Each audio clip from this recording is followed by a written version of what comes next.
Well, welcome, two-car garage. Today I am going to resolve this coolant leak once and for all. I think. I hope. We're going to I'm going to swap all the clamps. I'm going to check all the hoses. I'm going to do a coolant flush because, well, and just not find coolant under the vehicle anymore. That's the game plan. Let's just get into it. I'm not in the middle of the garage, so I don't know what to do with the tennis balls over there.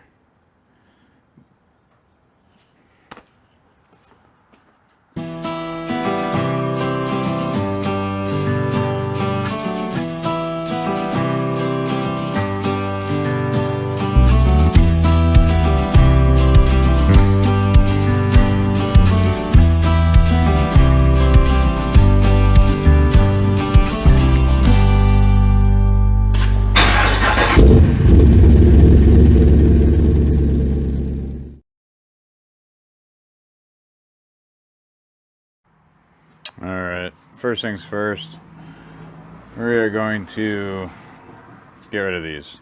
I don't know, they look like decent band clamps, but these have backed off I don't know how many times now. I keep finding new leaks, specifically from the one down there. It's just time to do something different. So I'm going to zip these off. I'm going with the spring, kind of a more factory style spring clamp. I'll show you. It's nice out today, very nice out. So this is my workbench. So here's what was on there, and if you can see, I made a little paint mark here and here just to verify. This was when I was in the clamp position. Zipped it off, lined up my paint marks again. I guesstimated 2 1/4. I got some 2 1/2 just in case. Spring clamps, you can see that sits over that. Pretty much identical. So 2 1/4, simple Dorman, O'Reilly's, any hardware store probably will have those. And I think this, the nice part about a spring clamp is as they need to get tighter, they get tighter. As they need to expand, they expand. This has one speed, and as the aluminum and the hoses and the coolant, everything expands and contracts, I think these wobble around, and then you end up with leaks. So let's make a swap to those. The unfortunate part is I could separate these, but I think you end up stretching them out. I don't know, there's a lot of resistance here, so I'm probably going to be better off taking off my hoses, which means, I guess let's just get in there, do a coolant drain. Here's the other thing about biting, kicking your own butt. Here's my reservoir. It was empty. I noticed after some coolant leaking, when the hose down there is leaking. So I thought, hey, it's that's a Hemi. It's a Mopar motor. They use the organic acid technology, something coolant, fancy stuff. Probably needs that. Nope. So guess what? Now I have mixed coolant in there. That's not good. You probably have corrosion issues down the line. It's a nice motor. Let's just flush it, not have that issue anymore, not have to worry about it or think about it. I spoke with AMW and Ruby Trucks, who built that originally, and they recommended, boom, just normal universal antifreeze. So I got some 50/50 premix stuff. I've got all the distilled water. That's for the flush. What else did I pick up? I'm going to check, since we're taking the hose off, I'm going to check the thermostat condition anyway. It's got 6,500 miles on it, but it's sat a long time. I'm just going to look at the gasket.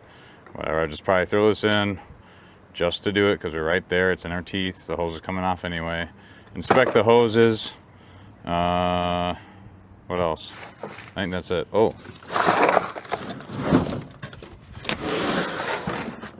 I think I'm going to try this too. Radiator flush. Yeah, on one of these flushes, I'm going to dump this in. Make sure we got all the old stuff out. I just don't want any contamination or any worries at all. And let's just get it done. So That's the game plan. I'm gonna get underneath and we'll start flushing fluid. Nice part about a lifted vehicle. Boom. Caps popped off. Pressure relief there. Some people have mentioned taking this plug out of the water pump. I don't know if that would be necessary, but we'll see. I'm going to see how much I get out. That's a 5-gallon pail. I'm guessing 4-ish gallons. We'll see. Oh, it hurts the hands. Oh, there it goes.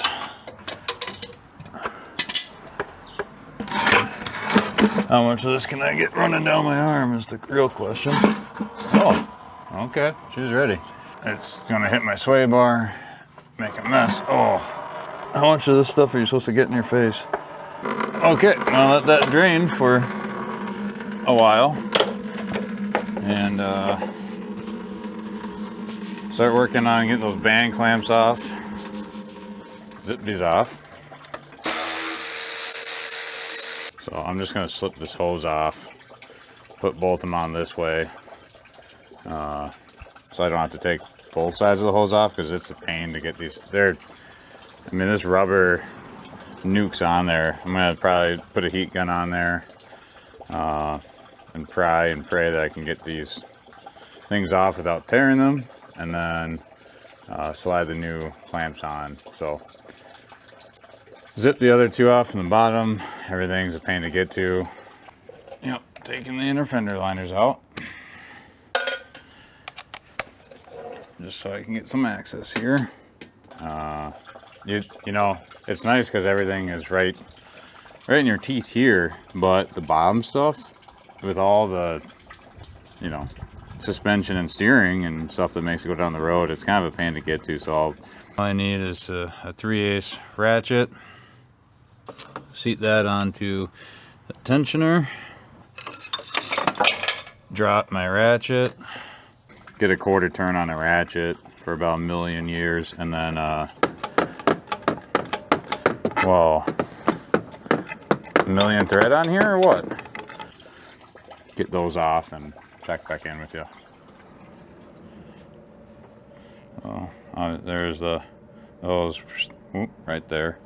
There's the thermostat. It's interesting, the valve is sitting in it looks like the down position. I would think that this valve would want to be up here because that's the high spot. Huh. That seems...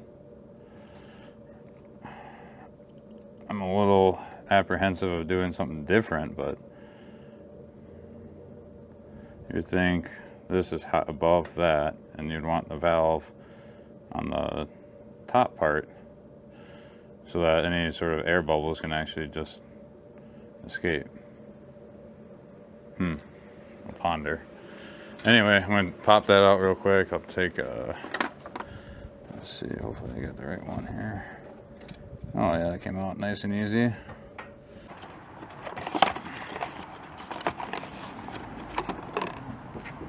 Oh, these are different. These are different. What does that say? 0.725. Oh, 203. It says in the bottom of the copper there. That's where it's labeled on this. You can see there's the valve. That's different though. Look at the opening.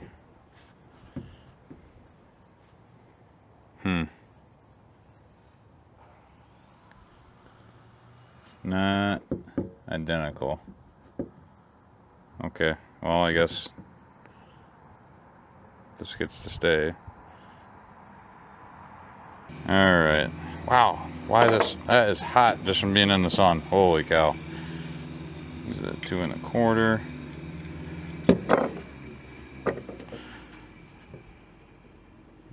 There's probably a special tool for this too. I don't have to worry about snapping in your face. I'm just gonna... Ouch! Slide this over. Slide that down. Boom. How are we feeling about that?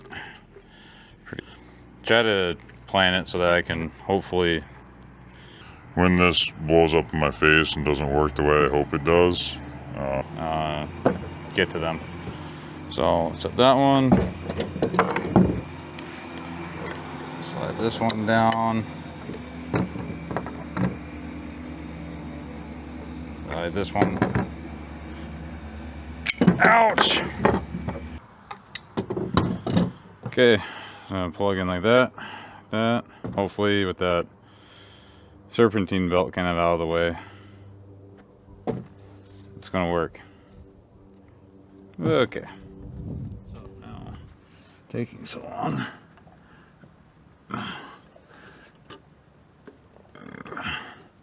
Yep, just popped off. Ah, my elbow. Oh my. Hit it so hard I want to sing. Is that one seated all the way? That feels like it's up there. Pull that over with one hand. Make sure I'm feeding this the proper way. Over my alternator, under that idle pulley. And that's all seated correctly. Release that. Drop my ratchet. Thermostat's in correctly. The belt is, well, back on the engine. And do both at the same time here. That seats, that should go where it wants to.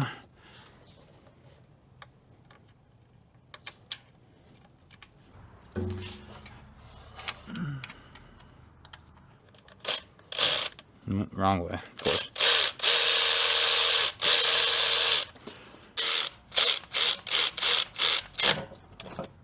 Okay. 21. Okay. I know there's tight, snug, whatever, but I always feel better knowing I have things done exactly how it's recommended. Oh, that one's already there. Probably over tightened is what that means. Okay. Take those up. This is seated. Oh, there we go. Now this is seated 100%. There's some place where I can get to it if I need to. Belt's back on. Have the inner fender liner, but that's no big deal. Petcock's still open on the radiator. Close that, then we'll start filling and flushing. All right.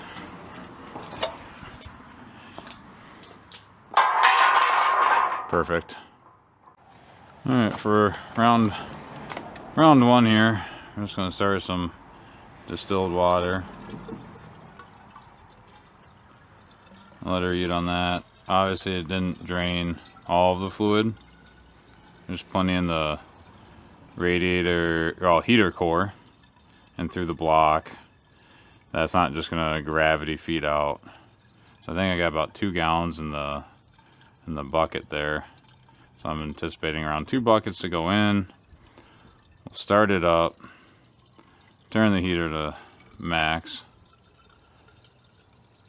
inside the cab, and then drain the pet, remove this, let it cool down.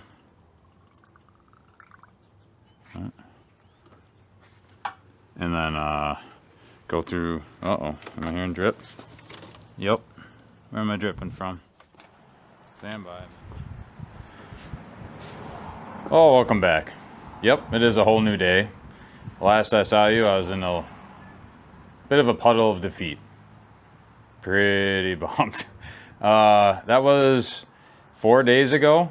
Yeah, it's been that long. I had to order some parts. I had to do some measurement. I had to school myself on clamps in general. So I'm going to try to share that knowledge with you now. Hopefully I save someone else some of this heartburn and knuckle busting effort in the future. And let's get to that now. All right, well, as you have seen, guessing on what size to get doesn't really work. So I figured out the method. This is information I got from Bell Metric site. They make this style of clamp, constant tension clamp, and I just had to suck it up, go down to Harbor Freight, Old Hobo Freight, and pick up a $20 pair of calipers. Not really what I wanted to do, but look, it's what you need to do. They'll be useful for other projects, so everyone likes buying tools anyway, right? Next is how to measure the tool, how to measure for the clamp. Now for that, I started just measuring the neck. I wasn't sure if it really mattered. Turns out it does a lot. What you want to do is not measure just the neck, not measure just the hose, but you want to measure the hose fit over whatever fitting you're going on and measure at the widest part of that. So for this water neck, it's not over the neck, it's actually where the barb is on the hose, under the hose, I should say. You take our calipers here, and I will find the what the width is at that barb. For this, it was just under 57 millimeters, so 57 millimeters is my measurement. Yep, I'm using millimeters because it just makes it so much simpler when you're ordering these. Most of these come in millimeters. You would think that, hey, this measured to 57 millimeters, that's the size I need. Nope. This is actually a 55 millimeter clamp. So the process and how they figure out which clamp you should use for the width of your widest part of your hose over the fitting is by using the range of the size clamp you're using. So this is a 55 millimeter clamp. When it's fully contracted or compressed like it is right now, it's only measuring 44 millimeters in diameter. When I expand this or crimp these tabs together, it will expand all the way to 58 millimeters. Now 58 millimeters is just wide enough that it will slip over the barb and then seat. Then when you release it, you have as close to the largest width compressing on it. So since this wants to go back to 44, there's a lot more tension compressing the water neck. All right, here's the next thing I finally ponied up on and made an excuse to buy another tool. Look, I got these all off, right? With this, I struggled through it, busted my knuckles up. We've all used, stuff we weren't supposed to. I'm not gonna lie, I had at least 2 of these constant tension spring clamps shoot out at me, whiz right past my face. Probably got pretty lucky. So I decided it's time to suck it up, buy the right tool. These are kind of sweet because not only do they have the special jaws that really lock these ears in place, but it's long, dual action there, and it has this progress capture device that's spring loaded. So I'll show you here. One, these go super wide, so you can get around the ears of your clamp. They lock into place with those special jaws. I can press. This gets nice and narrow so I can fit in hard to reach places, and they're long. Look, I'm one-handing it right now. I'd be sitting there fighting with any other pair of pliers. And then, because of this progress capture, when I'm ready to release, I put a little tension on it, and then I can control it just by pushing that down with my thumb. Release. Look at that, controlled the whole way. Nothing shooting out. I'm not slipping off and hitting my knuckles. I think I have absolutely explored the hard way long enough, and it is time to try the right way. So that's how we measure it. That's how you choose the right clamp size. This is the right clamp for this application. This is the right tool for this clamp. I hope that through watching this, I saved someone some heartburn and some time and some money. I have spent a lot of time running all over to different stores, buying and returning clamps that don't fit, and guessing. So let's finally install this stuff, finish the flush, and then get that thing back together and on the road. All right, spared all of us, putting on the lower rad hose, putting the belt back on, reclipping some stuff, and then putting the water neck on for the 18th time didn't think you need to see that, but this part's pretty satisfying. So watch this thing in action. Clips right in, slide it forward. It's snug over that barb because it's supposed to be. Boom, right into place. Now I can use this release to control it. Bam, not shooting out. Nothing weird, good tension. Yes, so cross them all again. It didn't work the first time, so maybe I'll uncross and recross them. And then we're gonna start pouring some water in here. I better make sure that. All right, the time of truce is upon us again. It's kind of dramatic. Oh, I missed. Last time I didn't even, I think I got a gallon in, and then it started hitting the ground. So the bar's low. Let's see if we can do a little better than that this time. Let that bubble down. Should at least be filling the hoses right now. It's receding.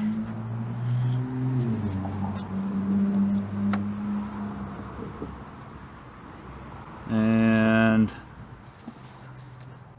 I don't know if that might be a drip. Stand by again. Let's see if I got a drip.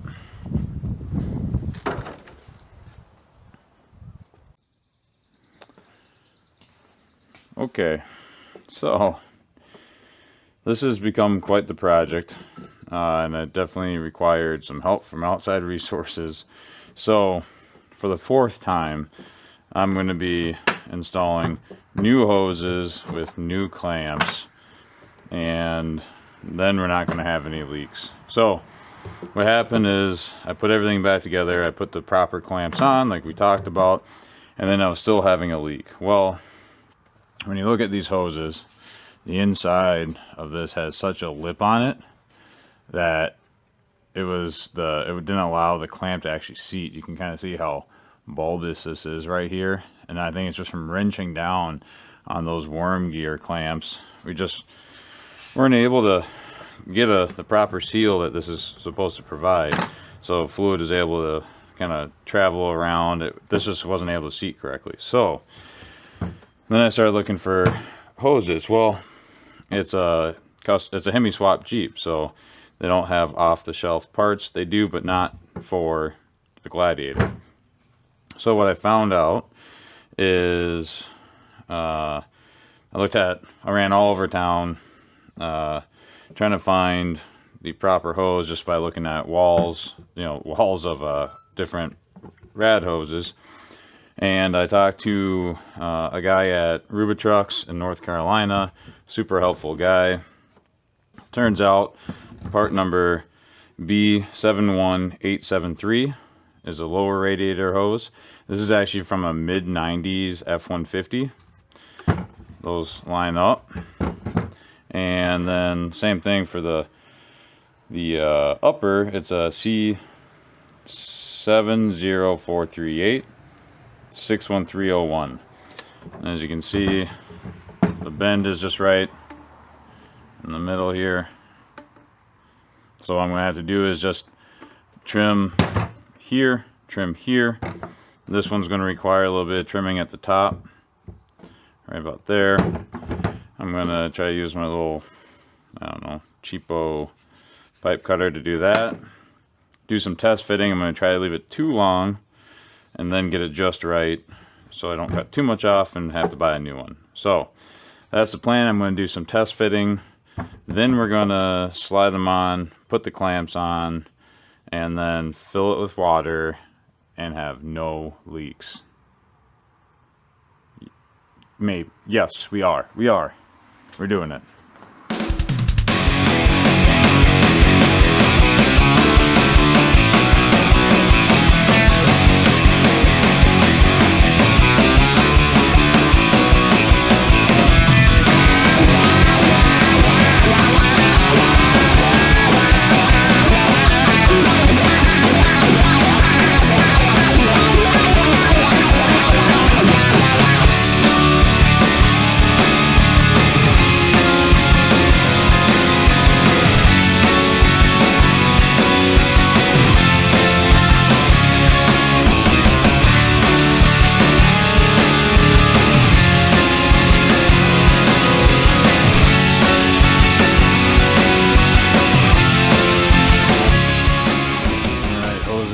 in. There's the top radiator hose. As a surprise to no one, that bottom one was way more work to get in. Just getting that clamp seated right just fought.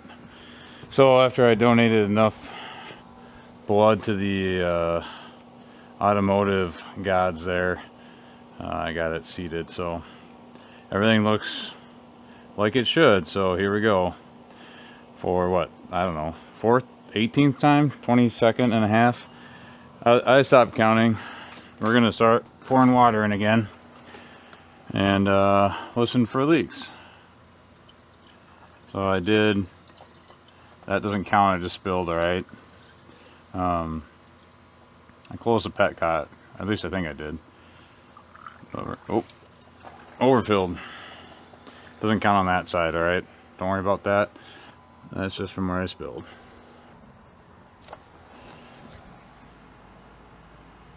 I don't see anything so far. I don't think we've made it this far yet. I'm pretty sure the last 2 times we were hitting, water's hitting the ground on the passenger side. That feels good. I mean, this has been, I've been fighting. You know, this is just a little coolant leak. Well, it started as a little coolant leak and then turned into replacing clamps and hoses and disconnecting the fan and taking the serpentine belt off and then their fender liner, and now we're getting ready to flush it. So okay, I've got my tools cleaned up, and by cleaned up I mean I threw them on my workbench, and I made this custom funnel so we can top off water. I've looked at everything like 3 times to make sure it's hooked up again, and nothing's gonna, I don't know, not work. I think we're at startup time, so here we go.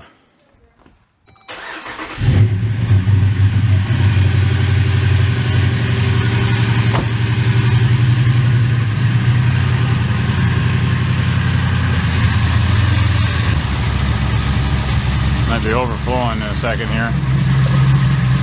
Yep, there it goes. Coming out of the radiator cap, that's fine. What I need to make sure is it's not spilling out of my hose connections here. Top side looks good. Oh yes. Man, what a process to get here, huh? Just because of some clamps. I think that's gonna be it.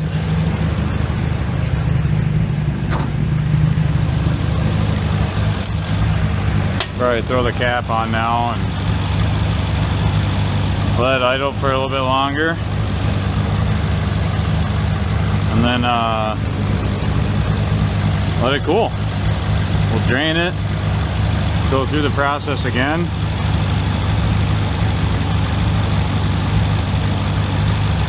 Oh man, what a relief. Well, good morning. Nope, it's evening, like after dinner.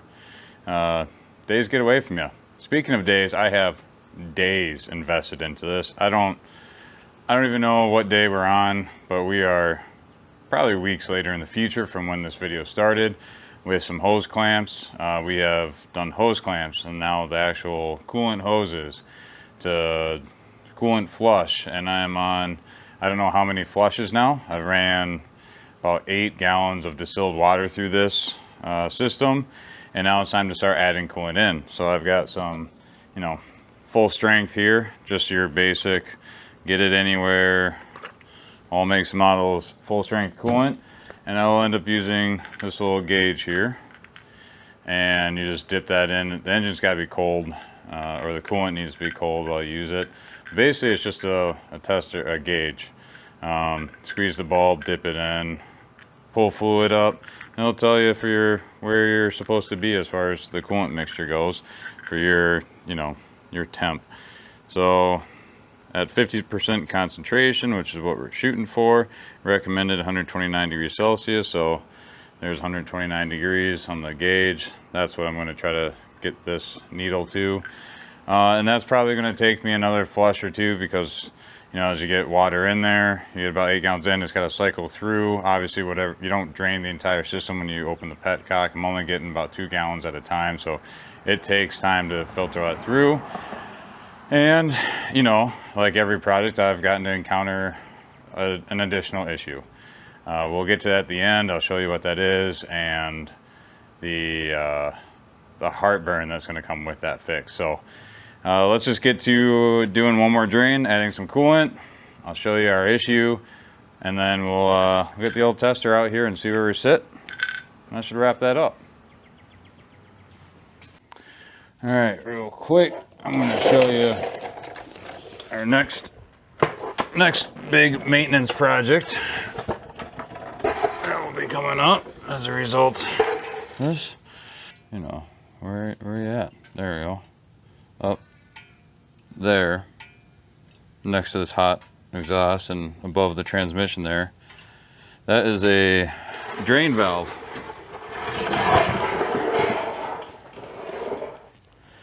For the heater core. When it creates condensation, it has someplace to go. When you have heat circulating, it's not supposed to drip. It is dripping. That indicates a heater core leak. And apparently, replacing one of those in these is a nightmare. Like, rip the entire dash out nightmare. Center console, whole shebang. So, we have to leave on a trip in 36 hours or less. That's going to be future David problems. It's hot. We'll be okay. We don't need the heat. And I bring coolant with me. Otherwise, we have done a coolant flush, replaced all the clamps on the coolant lines, and replaced the coolant lines. So those leaks, done. Awesome. It only took me 6 weeks to do all that. That's fine. That's normal. But please stay tuned. We're going to have videos. We're going to the Black Hills. We're going to Glacier. Lots of great footage from there. And then, yeah, clearly more maintenance on this beast behind me. So please stay tuned. Please subscribe if you're not already. And thank you very much for watching. I appreciate you.